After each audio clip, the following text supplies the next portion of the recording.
Bringing back the WarGames match as well as the Starrcade name for a WWE house show is just WWE once again bragging about how cool they are and pissing on the grave of WCW. The President of the United States. Black and white old school footage of a conference with the President of the United States of America is not exactly how I'd hype up NXT. Sure, the word war is involved, but the word games is involved too. We are undisputed. Then why didn't this trio just call themselves Undisputed instead of Undisputed Era?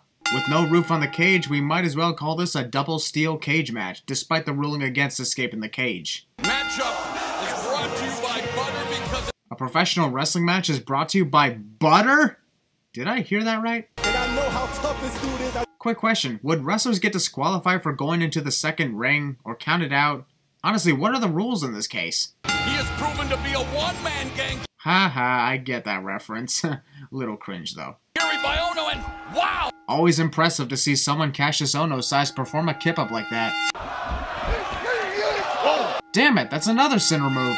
Likes it and wants it and now! Many brutal and devastating stomps to the head of Lars Sullivan. Can someone remind me why the curb stomp is banned again? What? And there's the...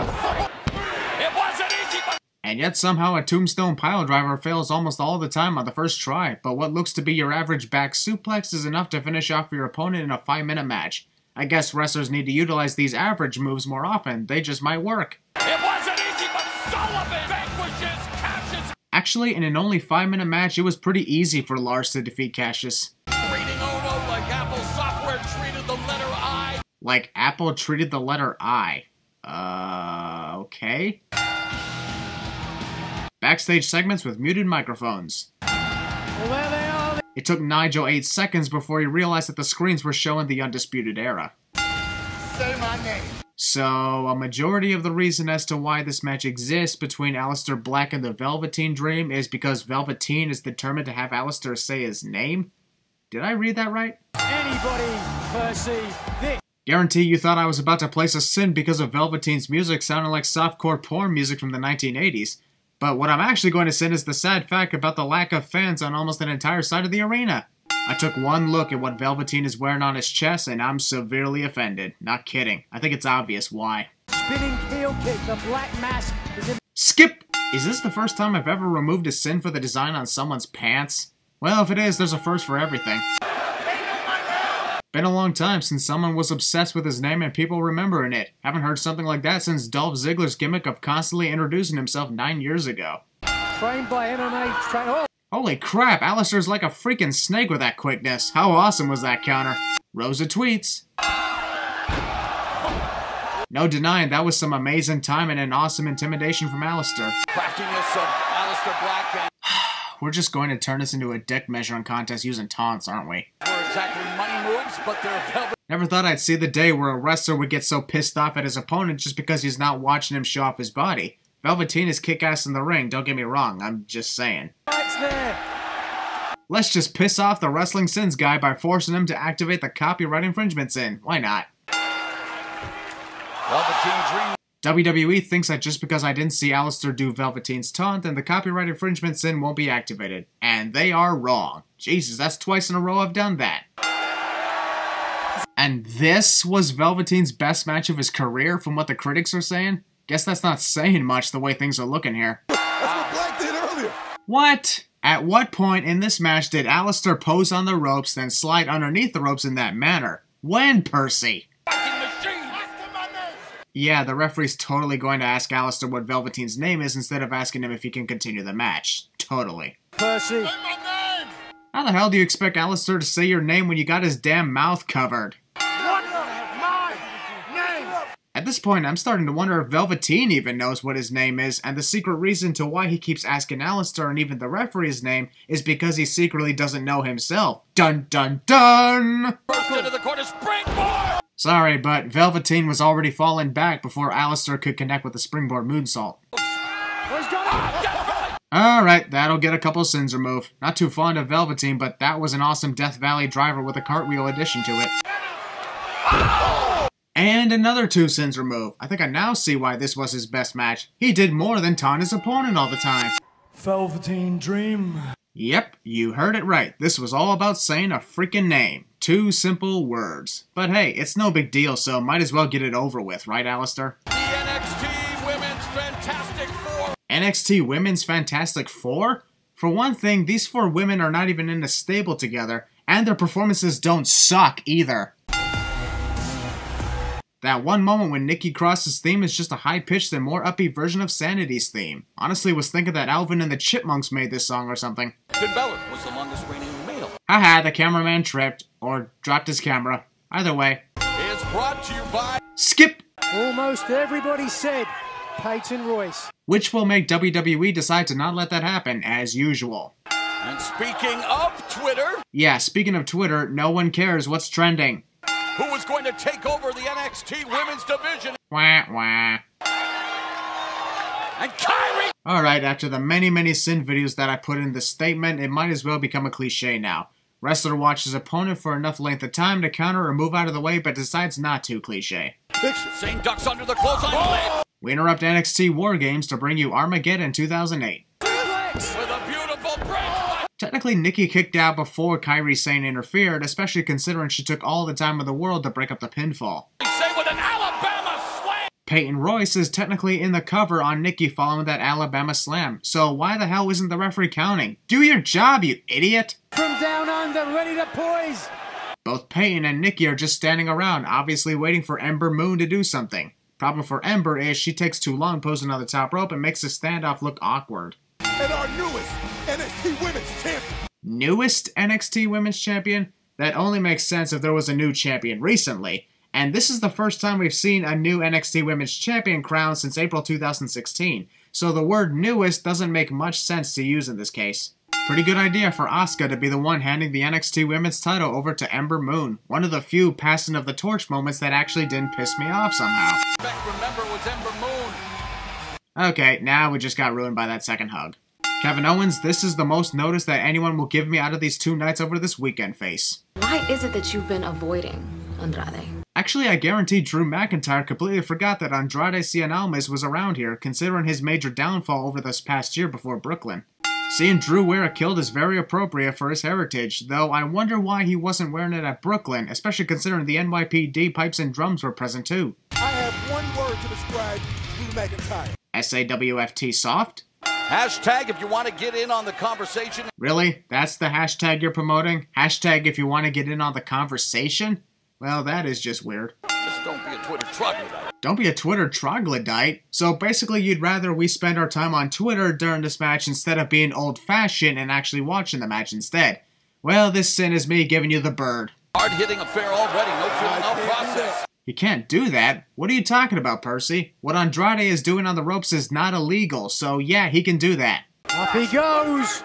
Whoever the hell that random fan was that randomly shouted what sounded like happy birthday. Drew McIntyre maybe. Oh! Well, that's what you get when you stomp your foot with your back turned toward your opponent who clearly got alerted by the stomping. Oh! Nice try, Drew. We all saw you slap the ring post upon jumping in the air. Watch out!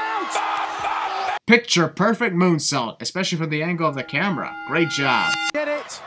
Oh no. Andrade is addicted to Drew's McIntyres. Andrade decides to grab Drew's NXT title likely because he believes he won't win it tonight. And of course to allow Zelina Vega to attack Drew. But still, title theft. This single move rips the NXT title away from Drew, but the main thing is it nearly rips his arm apart and ends 2017 for him.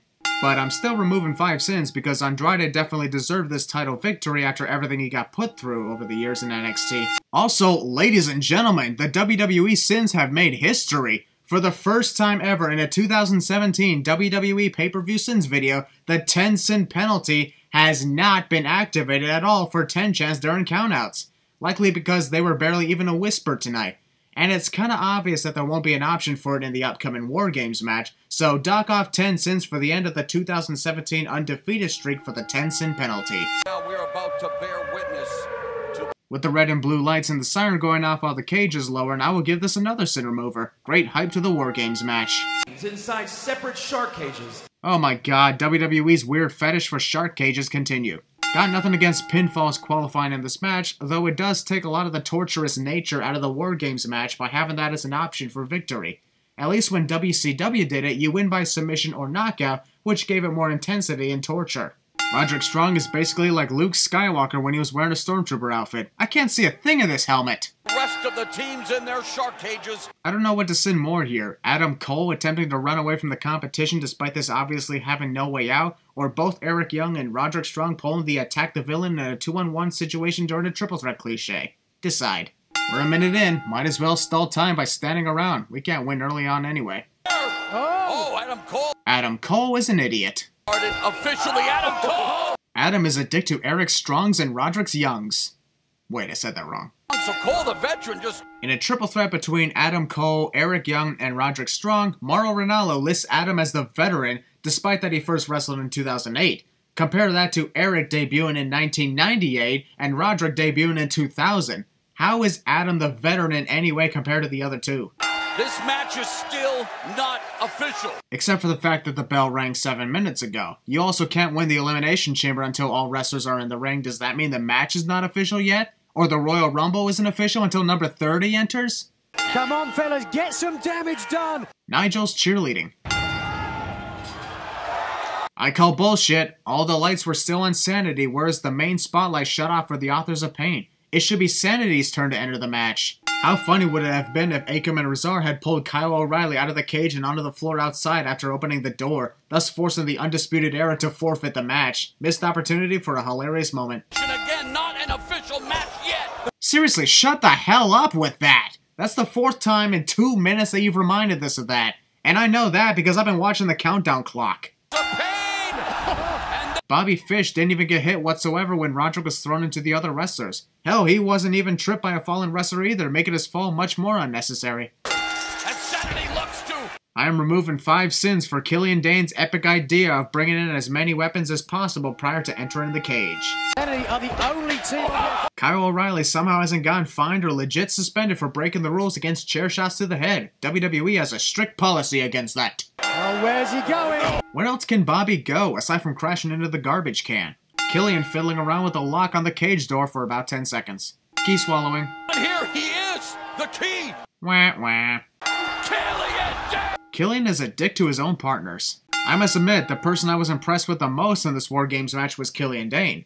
The way he perfected a lot of his moves, as well as showing off an insane amount of strength, was a big reason as to why this match was awesome to watch.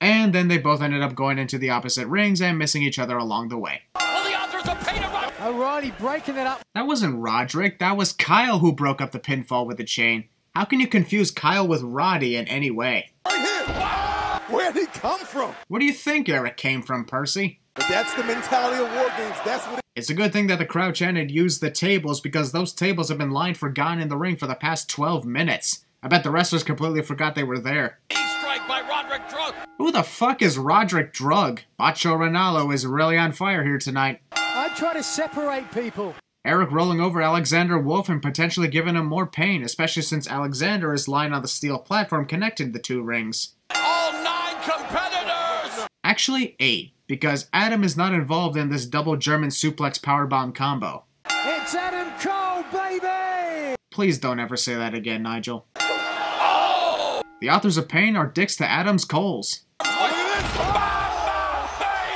Mauro has said Mamma Mia way too many times in this match. Constantly repeating catchphrases in one single match is like me constantly repeating the same catchphrase in one Sin video. It's annoying. What is this? Well, somebody is obviously a huge fan, no pun intended, of Shane McMahon. Let's hope that didn't alert the wrestlers below me that I'm about to jump. There's Roderick Strong. And now Adam is likely questioning why he constantly yells his name, which gave away his position and alerted Roderick. Oh my god! Oh my god! Off sync holy shit chants. Way off sync. Dude, get to his feet! Oh, and he... Instead of lifting up the chair to give Adam the leverage he needed to win this match, why didn't Eric throw the chair at Adam, thus countering the knee strike?